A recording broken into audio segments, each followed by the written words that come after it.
نحمده ونستعينه ونؤمن به ونتوكل عليه ونعوذ بالله من شرور أنفسنا ومن سيئات أعمالنا من يهده الله فلا مضل له ومن يضلله فلا هادي له وأشهد أن لا إله إلا الله وحده لا شريك له وأشهد أن محمدا عبده ورسوله أرسله بالهدى ودين الحق ليظهره على الدين كله ولو كره المشركون اللهم صل على محمد وعلى آل محمد كما صليت على إبراهيم وعلى آل إبراهيم اللهم بارك على محمد وعلى آل محمد كما باركت على إبراهيم وعلى آل إبراهيم إنك حميد مجيد أما بعد فإن خير الحديث كتاب الله وخير الهدي هدي محمد صلى الله عليه وسلم وشر الأمور محدثاتها وكل محدثة بدعة وكل بدعة ضلالة يا أيها الذين آمنوا اتقوا الله وقولوا قولا سديدا يصلح لكم أعمالكم ويغفر لكم ذنوبكم ومن يطع الله ورسوله فقد فاز فوزا عظيما يا أيها الذين آمنوا اتقوا الله حق تقاته فلا تموتن إلا وأنتم مسلمون أعوذ بالله من الشيطان الرجيم بسم الله الرحمن الرحيم وهم يصطرخون فيها ربنا أخرجنا نعمل صالحا غير الذي كنا نعمل أولم نعمركم ما يتذكر فيه من تذكر وجاءكم النذير فذوقوا فما للظالمين من نصير. ബഹുമാനരായ സത്യവിശ്വാസികളെ, വിശ്വാസിനികളെ, ജീവിതത്തിൻ്റെ എല്ലാ മേഖലകളിലും അള്ളാഹുവിനെ കുറിച്ചുള്ള ഓർമ്മ നിലനിർത്തി ഈമാനോടെ തഖ്വയോടെ ജീവിക്കാൻ ശ്രമിക്കണമെന്ന് ഓർമ്മപ്പെടുത്തുകയാണ്, വസിയ്യത്ത് ചെയ്യുകയാണ്. അള്ളാഹു നമ്മെ എല്ലാവരെയും അതിനനുഗ്രഹിക്കുമാറാവട്ടെ. വളരെ ചുരുങ്ങിയ ഒരു ആയുസ്സാണ് അള്ളാഹു നമുക്ക് നൽകിയിട്ടുള്ളത്.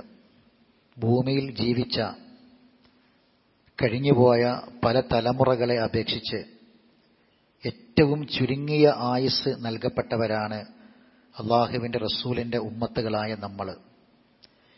എന്നാൽ മറ്റ് സമൂഹങ്ങൾക്കൊന്നും നൽകിയിട്ടില്ലാത്ത ഒരുപാട് പ്രത്യേകതകളും അവസരങ്ങളും നമുക്ക് നൽകിയിട്ടുണ്ട്. ചുരുങ്ങിയ കാലം കൊണ്ട് ധാരാളം സമ്പാദിക്കാൻ, മരണത്തിന് ശേഷമുള്ള ലോകത്തേക്ക് പ്രവർത്തിക്കാൻ അവസരങ്ങളും ആനുകൂല്യങ്ങളും നമുക്ക് നൽകിയിട്ടുണ്ട്. ഇതെല്ലാം അറിഞ്ഞും മനസ്സിലാക്കിയും ജീവിക്കുന്നവർക്കാണ് പരലോകത്ത് രക്ഷ ലഭിക്കുക. ഈ അവസരങ്ങളെ പാഴാക്കി, അവസരങ്ങൾ അവധിക്ക് വെച്ച് കേട്ടത് ഹൃദയത്തിലേക്ക് ഇറങ്ങാതെ അങ്ങനെയാണ് ജീവിച്ച് നാം മരിക്കുന്നതെങ്കിൽ മരണത്തിന് ശേഷമുള്ള നമ്മുടെ ജീവിതത്തിൽ നമുക്കൊരിക്കലും വിജയം നേടാൻ സാധ്യമല്ല. അല്ലാഹു സുബ്ഹാനഹു വ തആല ചോദിക്കുന്നൊരു ചോദ്യമുണ്ട്. അം ഹസിബ്തും അൻ തദ്ഖുലുൽ ജന്ന, സ്വർഗ്ഗത്തിൽ കടക്കാമെന്ന് നിങ്ങൾ കരുതുന്നുണ്ടോ? വലമ്മാ യഅലമില്ലാഹു അല്ലദീന ജാഹദു മിൻകും വയഅലമസ് സ്വാബിരീൻ, ജീവിതത്തിൽ നന്നായി ക്ഷമിച്ചവരാരാണെന്നും കഠിനമായി പരിശ്രമിച്ചവരാരാണെന്നും മനസ്സിലാക്കാതെ, തിരിച്ചറിയാതെ സ്വർഗം കിട്ടുമെന്ന് നിങ്ങൾ കരുതുന്നുണ്ടോ?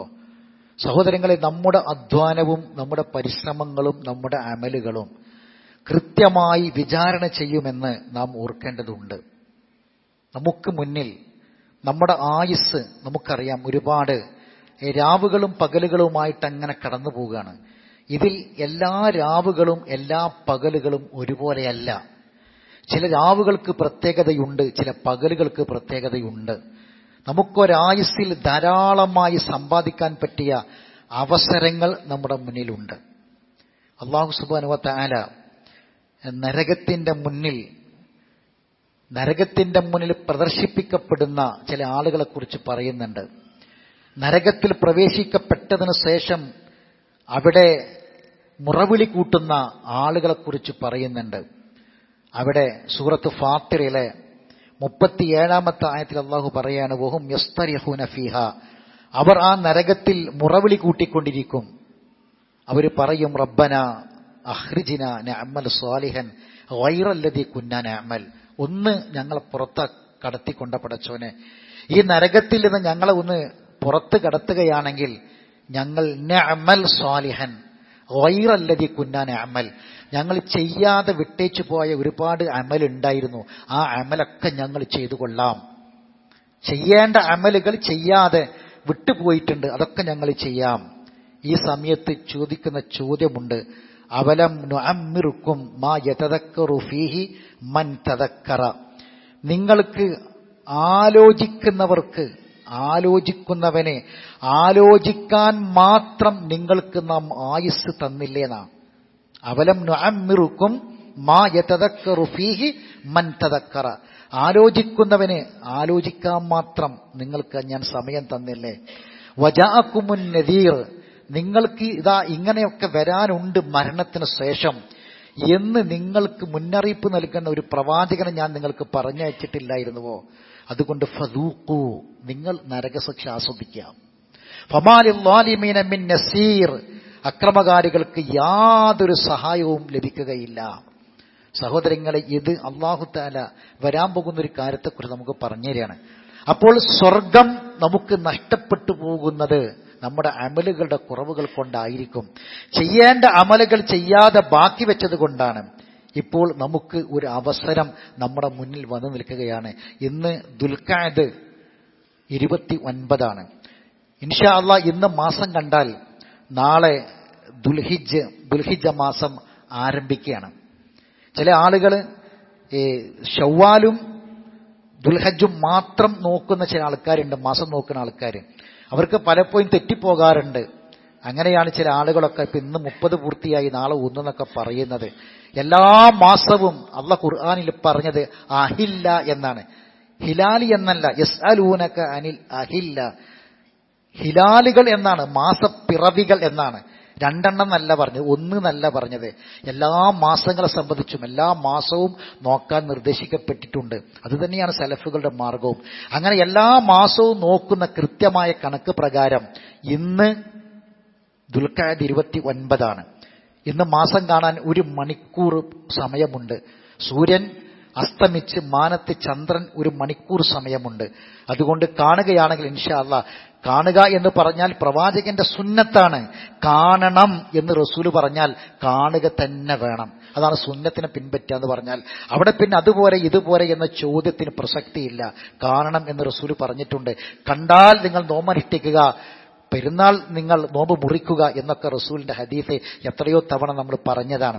അപ്പോൾ ഇൻഷാ അല്ലാഹ് ദുൽഹജ്ജ് മാസം പിറന്നാൽ ആ ദുൽഹജ്ജ് മാസത്തിന്റെ ആദ്യത്തെ ദിനങ്ങൾക്ക് എമ്പാടും പ്രത്യേകതകളുണ്ട്. അല്ലാഹു സുബ്ഹാനഹു വ തആല ഈ ചുരുങ്ങിയ ആയുസ്സിൽ നമുക്ക് തന്ന ഒരുപാട് അവസരങ്ങൾ, ഓരോരോ അവസരങ്ങൾ കാണാം. ഇപ്പൊ വെള്ളിയാഴ്ച ദിവസം മറ്റു ദിവസത്തെ പോലെയല്ല. ഇന്നത്തെ ദിവസത്തെ ആരാധനകൾക്ക് പ്രത്യേകതയുണ്ട്, ഈ ദിവസത്തിന് പ്രത്യേകതയുണ്ട്. റമളാനിന് പ്രത്യേകതയുണ്ട്, റമളാനിന് അവസാനത്തെ 10 പ്രത്യേകതയുണ്ട്, ലൈലത്തുൽ ഖദ്റിന് പ്രത്യേകതയുണ്ട്. അല്ലാഹു നമ്മുടെ റസൂലുള്ളാഹിന്റെ ഉമ്മത്തിനോട് പറഞ്ഞു, നിങ്ങൾ ഒരു കർമ്മം ചെയ്താൽ 10 മുതലാണ് പരിഗണിക്കുക, 10 ഇരട്ടിയാ തരാ. ഒരു സുബ്ഹാനല്ലാഹ് പറഞ്ഞാൽ ഒരു സുബ്ഹാനല്ലാഹിന്റെ കൂലിയല്ല, 10 ഇരട്ടിയാണ്. 10 സുബ്ഹാനല്ലാഹ് മുതലാ തുടങ്ങുക. ഏതുവരെ? 700 വരെ കിട്ടും. 700 വരെ, 10 മുതൽ 700 വരെ പ്രതിഫലമുണ്ട്. തിന്മ സംഭവിച്ചാൽ ഒരു തിന്മ മാത്രമേ എഴുതി വെക്കുള്ളൂ. ഒരു തിന്മ, നന്മ ചെയ്താൽ 10 ഇരട്ടി മുതൽ തുടങ്ങണം 700 വരെ. തിന്മയാണെങ്കിൽ ആ ഒരു തിന്മ മാത്രമേ എഴുതി വെക്കുള്ളൂ. നന്മ വിചാരിച്ച് ചെയ്യാൻ സാധിച്ചില്ല എന്ന് വിചാരിക്കാം, എങ്കിലും ഒരു നന്മ വിചാരിച്ചു ചെയ്യാൻ സാധിച്ചില്ല എങ്കിലും നന്മയായിട്ട് രേഖപ്പെടുത്തുന്ന. ഒരു തിന്മ ചെയ്യാൻ വിചാരിച്ചു പക്ഷെ മാറി തന്നു, തിന്മ ചെയ്തിട്ടില്ല, എന്നാലും ഒരു നന്മയായി രേഖപ്പെടുത്തും. നോക്കൂ നിങ്ങൾ, ഇങ്ങനെ എമ്പാടും അവസരങ്ങൾ നമുക്ക് തന്നിട്ടുണ്ട്. അതിൽപ്പെട്ട ഒരവസരമാണ് ഈ ദുൽഹജ്ജ് മാസത്തിന്റെ വരാൻ പോകുന്ന 10 ദിനങ്ങൾ, അതിന്റെ പ്രത്യേകതകൾ നമുക്കറിയാം. 8 പ്രത്യേകതകൾ പറഞ്ഞിട്ടുണ്ട്. അതിൽ ഒന്ന്, അള്ളാഹു സത്യം ചെയ്ത് പറഞ്ഞ ദിനങ്ങളാണ്. വൽ ഫജ്ർ വലയാലിൻ അശ്ർ, പ്രഭാതം തന്നെയാണ് സത്യം. വലയാലിൻ അശ്ർ, 10 ദിനങ്ങളും തന്നെയാണ് സത്യം. ആ 10 ദിവസം എന്ന് പറഞ്ഞാൽ എല്ലാ മുഫസ്സിറുകളും പറഞ്ഞു വല്ലയാലിൽ അശ്ർ അൽ മുറാദു ബിഹ അശ്ർ ദിൽ ഹിജ്ജ കമാ ഖാല ഇബ്നു അബ്ബാസ് വ ഇബ്നു സുബൈർ വ മുജാഹിദ് വ ഗൈറു വാഹിദിൻ മിന അസ്സലഫി വൽ ഖലഫ്. തഫ്സീർ ഇബ്നു കസീറിൽ കാണാം. മുൻഗാമികളും പിൻഗാമികളുമായ ആളുകൾ, അതുപോലെ തന്നെ സ്വഹാബിമാര്, താബിഈകൾ, ഇവരെല്ലാവരും ഈ 10 അല്ലാഹ് സത്യം ചെയ്തു പറഞ്ഞ വലയാലിൻ അശ്ർ എന്ന് പറഞ്ഞാൽ ദുൽഹജ്ജ് മാസത്തിലെ ആദ്യത്തെ 10 ദിനങ്ങളാണ്. ഇതാണ് ഇതിന്റെ ഒന്നാമത്തെ പ്രത്യേകത. രണ്ടാമത്തെ പ്രത്യേകത, അള്ളാഹുവിനെ കുറിച്ചുള്ള ഓർമ്മയിലൂടെ നന്മകൾ ചെയ്യാൻ പുണ്യമുള്ള അറിയപ്പെട്ട ദിവസങ്ങൾ, പുണ്യമുള്ള അറിയപ്പെട്ട ദിവസങ്ങൾ. വയദ്കുറുസ്മല്ലാഹി ഫി അയ്യാമി മഅലൂമാത്ത്, അറിയപ്പെട്ട ദിവസങ്ങൾ. ആ അയ്യാമു മഅലൂമാത്ത് എന്ന് പറഞ്ഞാൽ അതേതാണ്? അത് മഹാന ഇബ്നു അബ്ബാസ് റളിയല്ലാഹു തആല അൻഹു പറയാണ്, അൽ അയ്യാമുൽ മഅലൂമാത്ത് അയ്യാമുൽ അശ്ർ, ദുൽഹിജ്ജ മാസത്തിലെ ആദ്യത്തെ 10 ദിവസങ്ങളാണ്. മൂന്നാമത്തെ പ്രത്യേകത, സൽക്കർമ്മങ്ങൾ ചെയ്യുന്നത് അള്ളാഹുവിന് ഏറ്റവും ഇഷ്ടപ്പെട്ട ദിവസങ്ങളാണ് ദുൽഹജ്ജ് മാസത്തിലെ ആദ്യത്തെ 10 ദിവസം. ഇബ്നു അബ്ബാസ് റളിയല്ലാഹു അൻഹു ഖാൽ അൻ നബി സല്ലല്ലാഹു അലൈഹി വസല്ലം മാ ബിൻ അയ്യാമിൻ അൽ അമലു സ്വാലിഹ് ഫീഹിന്ന അഹബ്ബു ഇലല്ലാഹി മിൻ ആദിഹിൽ അയ്യാമിൽ അശ്ർ. അള്ളാഹുവിന് ഏറ്റവും പ്രിയങ്കരമായ, അള്ളാഹുവിന് ഏറ്റവും ഇഷ്ടപ്പെട്ട കർമ്മങ്ങൾ ഈ ദിനങ്ങളിൽ ചെയ്യുന്ന കർമ്മങ്ങളാണ്. ഇതാണ് മറ്റൊരു പ്രത്യേകത. നാലാമത്തെ പ്രത്യേകത, അള്ളാഹുവിൽ ഏറ്റവും മഹത്തരമായ ദിനങ്ങൾ, അള്ളാഹുവിന്റെ അടുക്കൽ ഏറ്റവും മഹത്തരമായ ദിനങ്ങൾ. അൻ ഇബ്നു ഉമറ അൻ നബി സല്ലല്ലാഹു അലൈഹി വസല്ലം ഖാൽ മാ മിൻ അയ്യാമിൻ അഅളമു ഇൻദല്ലാഹി വലാ അഹബ്ബു ഇലൈഹി മിനൽ അമലി ഫീഹിന്ന മിൻ ആദിഹിൽ അയ്യാമിൽ അശ്ർ. ഇമാം അഹ്മദിന്റെ 5446 നമ്പർ ഹദീസാണ്. അള്ളാഹുവിന്റെ അടുക്കൽ ഏറ്റവും മഹത്തരമായ ദിനങ്ങൾ ദുൽഹജ്ജ് മാസത്തെ ആദ്യത്തെ 10 ദിനങ്ങളാണ്. ഇനി അഞ്ചാമത്തെ പ്രത്യേകത, ദുനിയാവിലെ ദിവസങ്ങളിൽ ഏറ്റവും ശ്രേഷ്ഠതയുള്ള ദിവസങ്ങൾ. നമ്മുടെ ജീവിതത്തിൽ എമ്പാടും ശ്രേഷ്ഠ ദിനങ്ങൾ കഴിഞ്ഞു പോയിട്ടുണ്ടാകും. മറക്കാത്ത ദിവസങ്ങൾ, എന്നും ഓർക്കുന്ന ദിവസങ്ങൾ, നമുക്ക് സന്തോഷം നൽകിയ ദിവസങ്ങൾ, നമുക്കൊരു കുഞ്ഞ് ജനിച്ച ദിവസം, നമ്മളെ വിവാഹം നടന്ന ദിവസം, നമുക്കൊരു ജോലി കിട്ടിയ ദിവസം, നമുക്കൊരു വലിയ വരുമാനം കിട്ടിയ ദിവസം, അങ്ങനെ എമ്പാടും ദിനങ്ങൾ നമ്മൾ ഓർത്തു വെക്കുന്നുണ്ട്. നമുക്ക് ഏറ്റവും നമ്മളെ കഴിഞ്ഞുപോയ ദിനങ്ങളിൽ ഏറ്റവും പ്രധാനപ്പെട്ട ദിവസം ഏതാന്ന് ചോദിച്ചാൽ നമുക്കൊരുപാട് ദിവസങ്ങൾ പറയാനുണ്ട്. എങ്കിൽ ഒരു മുഅ്മിനായ മനുഷ്യനെ സംബന്ധിച്ചിടത്തോളം അവന്റെ ആയുസ്സിൽ 60 കൊല്ലം അവൻ ജീവിച്ചാൽ അതിലേറ്റവും ശ്രേഷ്ഠമായ ദിനങ്ങൾ ഏതാന്ന് ചോദിച്ചാൽ ദുൽഹജ്ജ് മാസത്തിലെ ആദ്യത്തെ 10 ദിനങ്ങളായിരുന്നു അവന്റെ ആയുസ്സിൽ. ജാബിർ റളിയല്ലാഹു തആല അൻഹു പറയാണ്, അന്ന റസൂലുള്ളാഹി സ്വല്ലല്ലാഹു അലൈഹി വസല്ലം ഖാൽ അഫ്ളലു അയ്യാമിദ് ദുനിയാ അയ്യാമുൽ അശ്ർ. ഈ ദുനിയാവിലെ ദിനങ്ങളിൽ ഏറ്റവും ശ്രേഷ്ഠമായ ദിനങ്ങൾ ഈ ദുൽഹജ്ജ് മാസത്തിലെ ആദ്യത്തെ 10 ദിനങ്ങളാണ്. ആറാമത്തെ പ്രത്യേകത, അല്ലാഹുവിങ്കൽ സംശുദ്ധമായ പ്രവർത്തനങ്ങളുടെ ദിനമാണിത്. ഈ ദിനങ്ങളിലെ കർമ്മങ്ങൾ അല്ലാഹുവിങ്കൽ പരിശുദ്ധിയുള്ളതും പ്രതിഫലാർഹമാവുമാണ് എന്ന് നബി സല്ലല്ലാഹു അലൈഹി വസല്ലം പറഞ്ഞിട്ടുണ്ട്. മാ മിൻ അമലിൻ അസ്ഖാ ഇൻദല്ലാഹി അസ്സ വജല്ല വലാ അഅ്ളമ അജ്റൻ ഫീ ഖൈരിൻ യഅമലുഹു ഫീ അശ്രിൽ അദ്ഹാ. ഈ ദുൽഹജ്ജ് മാസത്തിലെ 10 ദിനങ്ങളാണ് അള്ളാഹുവിന്റെ അടുക്കൽ ഏറ്റവും പരിശുദ്ധമായ ദിനങ്ങൾ. ഈ പരിശുദ്ധമായ ദിനങ്ങൾ ഏറ്റവും പ്രതിഫലത്താൽ മഹത്വമേറിയ ദിനങ്ങൾ എന്നൊക്കെ പറഞ്ഞാൽ സഹോദരങ്ങളെ, ഒരുപാട് തിന്മകളൊക്കെ നമ്മുടെ ജീവിതത്തിൽ വാക്കുകൊണ്ടും പ്രവർത്തനങ്ങൾക്ക് കൊണ്ടുമൊക്കെ വന്നു പോയിട്ടുണ്ടെങ്കിൽ നമ്മൾ അത് പുറത്തു കിട്ടാൻ വേണ്ടി ചെയ്യേണ്ടത് നല്ല കാര്യങ്ങൾ ചെയ്യലാണ്. ഇപ്പൊ നമ്മളെ വായിൽ നിന്ന് ഒരു ചീത്ത വാക്ക് വന്നുപോയി, അത് എഴുതപ്പെട്ട് കഴിഞ്ഞു, അതിന്റെ കുറ്റം നാം സഹിച്ചേ പറ്റൂ. പക്ഷേ അത് മായ്ക്കപ്പെടാൻ, അതിനെ ശുദ്ധീകരിക്കാൻ നമ്മളൊരു സുബ്ഹാനല്ലാഹ് പറഞ്ഞാൽ, ഒരു അൽഹംദുലില്ലാഹ് പറഞ്ഞാൽ, ആ സുബ്ഹാനല്ലാഹ് അൽഹംദുലില്ലയുടെ പ്രതിഫലം മാത്രമല്ല, തിന്മകൾ മായ്ക്കപ്പെടും. അത്ബഇ സയ്യത്തിൽ ഹസന തംഹുഹാ. തിന്മ വന്നുപോയി, നന്മ തുടർത്തുക, ആ നന്മ തിന്മയെ മായ്ച്ചു കളയുമെന്നാണ് റസൂലുള്ളാഹി സ്വല്ലല്ലാഹു അലൈഹി വസല്ലം പഠിപ്പിച്ചത്. അപ്പോ ഏറ്റവും പരിശുദ്ധമായ ഈ ദിനങ്ങളിലെ നമ്മുടെ കർമ്മങ്ങൾ കൊണ്ട് നമ്മുടെ ജീവിതത്തിൽ വന്നുപോയ മലിനമായ, നമ്മുടെ ജീവിതത്തിൽ വന്നുപോയിട്ടുള്ള എല്ലാ തിന്മകളും മായ്ക്കപ്പെടാൻ മാത്രം പരിശുദ്ധമായിരിക്കും എന്നതാണ്. ഏഴാമത്തെ കാര്യം, ശ്രേഷ്ഠമായ ആരാധനകൾ ഒരുമിക്കുന്ന ദിവസങ്ങളാണ് ഈ ദിനങ്ങൾ. അതാണ് ഏഴാമത്തെ പ്രത്യേകത. ദുൽഹജ്ജ് മാസത്തിന് ആദ്യത്തെ 10 ദിനങ്ങളിലെ 8 പ്രത്യേകതകളിൽ ഏഴാമത്തെ പ്രത്യേകത ഒരുപാട് ശ്രേഷ്ഠമായ ആരാധനകൾ, മറ്റു ദിവസങ്ങളിൽ ഒന്നുമില്ലാത്തത് ഒരുമിക്കുകയാണ്. നമസ്കാരം, നോമ്പ്, സകാത്ത്, ഹജ്ജ്, സ്വദക്ക, ഉംറ എല്ലാം ഒരുമിക്കുന്ന ദിവസം. ബാക്കിയുള്ള ദിവസങ്ങളിലൊന്നും ഇതെല്ലാം ഒരുമിക്കുകയില്ല. മഹാനായ ഇബ്നു ഹജർ അസ്കലാനി റഹിമഹുല്ലാ അദ്ദേഹം പറയാണ്, വല്ലദി യുദ്ഹിറു അന്ന സബബ ഫി ഇംതിയാസി അശ്രി ദിൽഹിജ്ജ, ഈ ദിൽഹിജ്ജക്ക് ഇത്രയും, ദുൽഹിജ്ജ മാസത്തിന്റെ 10 ദിനങ്ങൾക്ക് ഇത്രയും പ്രത്യേകതകൾ വരാൻ എന്താ കാരണം? മഹാനായ ഇബ്നു ഹജർ പറയാണ്, ഇജ്തിമാഉ ഉമ്മഹാത്തിൽ ഇബാദത്തി ഫീഹി, എല്ലാ ആരാധനാ കർമ്മങ്ങളും സമ്മേളിക്കുന്ന ദിനങ്ങളാണ്. ഫഹിയ അസ്സലാ വസ്സിയാം വസ്സദഖ വൽ ഹജ്ജ് വലാ യതഅല്ല ദാലിക ഫീ ഗൈരിഹി, ബാക്കിയുള്ള ദിനങ്ങളിലൊന്നും ഇതെല്ലാം കൂടി ഒരുമിക്കുന്നില്ല. ദുൽഹജ്ജ് മാസത്തിന് ആദ്യത്തെ 10 ദിനങ്ങളിലെ പ്രത്യേകതകളിൽ 8ാമത്തെ പ്രത്യേകത, ഹജ്ജ് കർമ്മം നിർവഹിക്കപ്പെടാനായി അള്ളാഹു നിശ്ചയിച്ച ദിനങ്ങളാണ് ഈ ദിനങ്ങളിൽ. അത് ദുൽഹജ്ജ് 8-ന് യൗമുത് തർവിയ, ആളുകൾ മിനയിലേക്ക് പുറപ്പെടുകയാണ്, ഹജ്ജിന്റെ തുടക്കമാണ്. 9 യൗമ അറഫ, ഹാജിമാർ അറഫയിൽ സമ്മേളിക്കുന്ന ദിവസമാണ്. എന്താ അറഫന്റെ പ്രത്യേകത? ആയിഷ റളിയല്ലാഹു തആല അൻഹ പറയാണ്, അന്ന നബി സല്ലല്ലാഹു അലൈഹി വസല്ലം, മാ മിൻ യൗമിൻ അക്സറ മിൻ അൻ യുഅതിക അല്ലാഹു ഫീഹി അബ്ദൻ മിനൻ നാരി മിൻ യൗമി അറഫ. അറഫ ദിനത്തോളം നരകത്ത് നിന്ന് ആൾക്കാർ മോചിക്കപ്പെടുന്ന മറ്റൊരു ദിവസമില്ല. മനുഷ്യന്മാരിങ്ങനെ ജീവിച്ചുകൊണ്ടിരിക്കുകയാണ്. മരിക്കുന്നവരിൽ ഈ സമൂഹത്തിൽ നിന്നിങ്ങനെ ഓരോരുത്തർ മരിച്ചു പോവുക, ഭൂരിപക്ഷവും നരകത്തിലേക്കാ. എന്നാൽ ആ നരകത്തിലേക്ക് വിധിക്കപ്പെട്ട മനുഷ്യന്മാരിൽ ഭൂരിപക്ഷവും നരകത്തിൽ നിന്ന് മോചിപ്പിക്കപ്പെടുന്നത്, നരകശിക്ഷയിൽ നിന്ന് രക്ഷപ്പെടുന്നത്, സ്വർഗക്കാരായി മാറുന്ന ദിവസം അറഫയാണ്. അറഫയിലെ ലക്ഷക്കണക്കിന് ആളുകൾ. അതുകൊണ്ടാണല്ലോ സമ്പാദ്യത്തിൽ നിന്ന് സിംഹഭാഗവും എടുത്ത് ഹജ്ജിന് പോകാൻ ആൾക്കാർ തീരുമാനിക്കുന്നത്. എന്തുകൊണ്ടാ?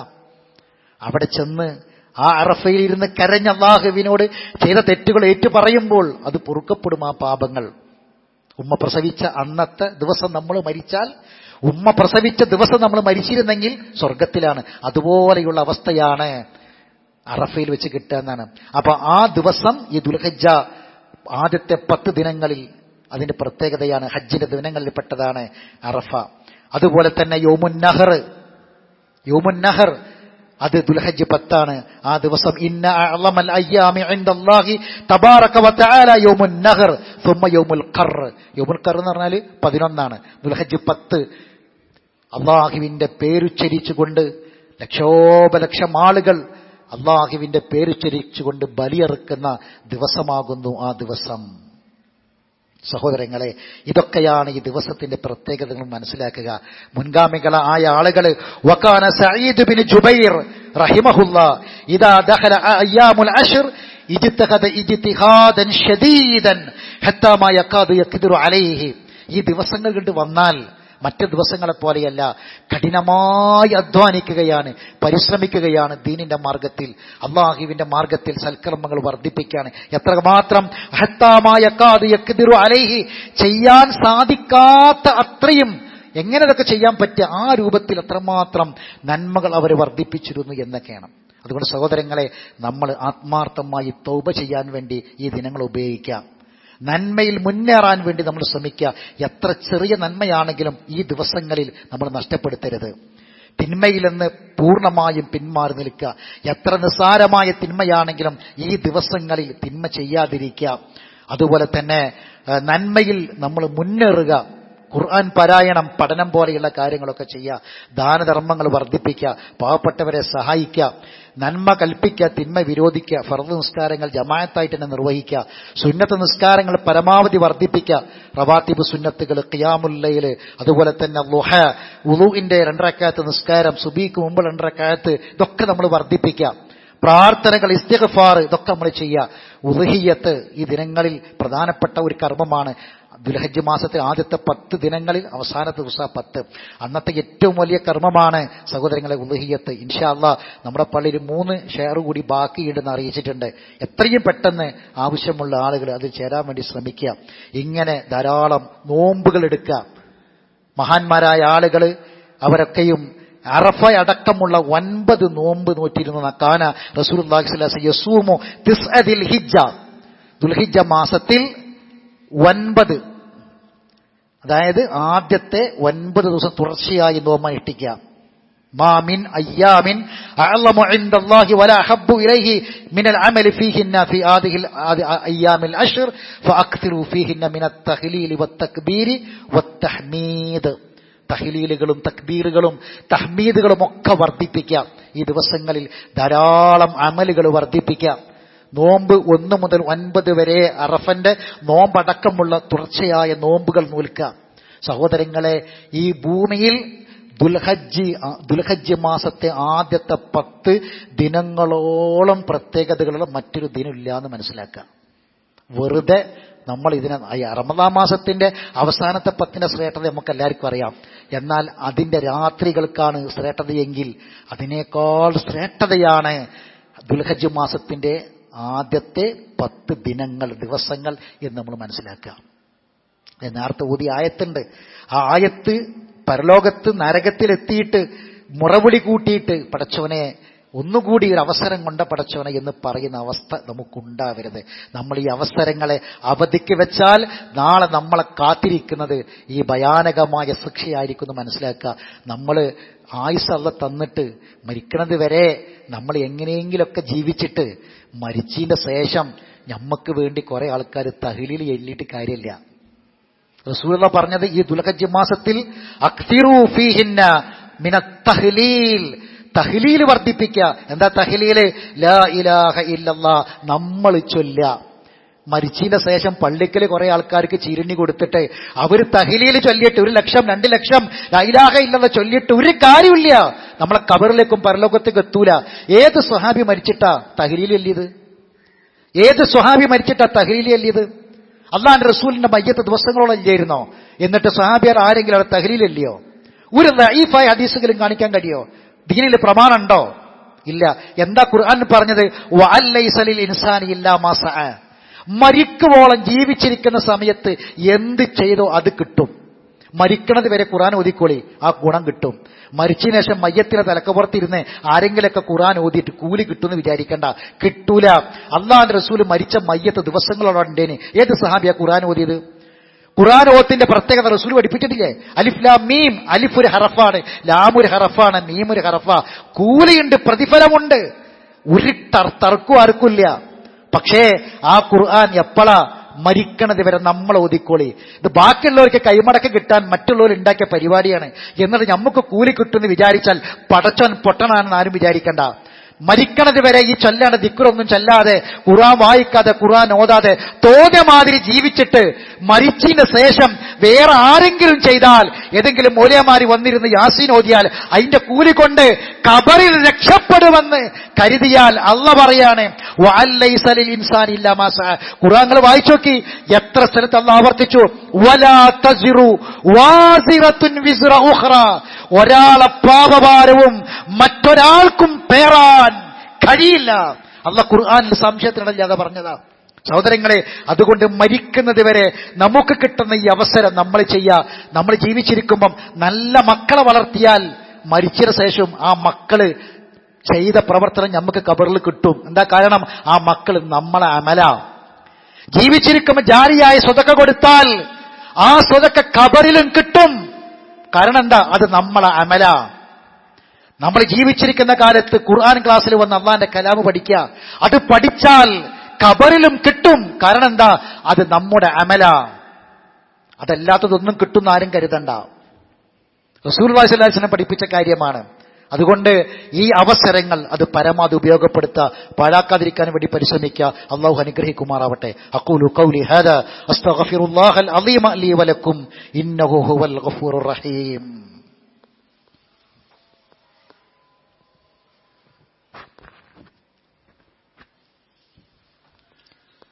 അൽഹംദുലില്ലാഹ് വസ്സലാത്തു വസ്സലാമു അലാ അഷ്റഫിൽ അംബിയാഇ വൽ മുർസലീൻ നബിയിനാ മുഹമ്മദിൻ വഅലാ ആലിഹി വഅസ്ഹാബിഹി അജ്മഈൻ അമ്മാ ബഅദ്. അയ്യുഹന്നാസ് ഇത്തഖുല്ലാഹ ഇബാദല്ലാഹ്. അള്ളാഹുവിന്റെ വിധിവിലക്കുകളെ സൂക്ഷിക്കണമെന്ന് ഒരിക്കൽ കൂടി ഓർമ്മപ്പെടുത്തുകയാണ്. ഉളുഹിയ്യത്ത് അറുക്കാൻ ഉദ്ദേശിക്കുന്ന ആളുകൾ പ്രത്യേകം ശ്രദ്ധിക്കേണ്ട കാര്യമാണ്. ഇദാ റഅയ്തുമുൽ ഹിലാല ദിൽഹിജ്ജ വഅറാദ അഹദുക്കും അൻ യുളഹി ഫൽയുംസിക് മിൻ ശഅരിഹി വളുഫാരിഹി.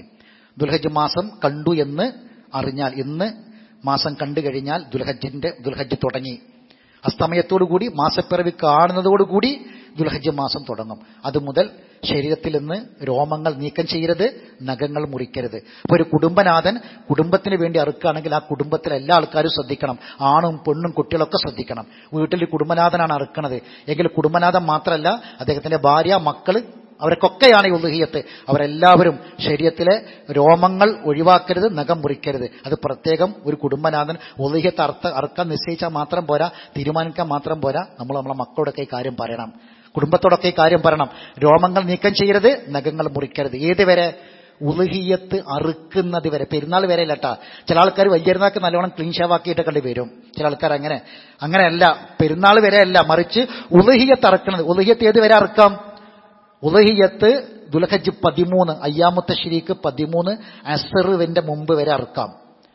11 അറുക്കാം, 12, 13 അറുക്കാം.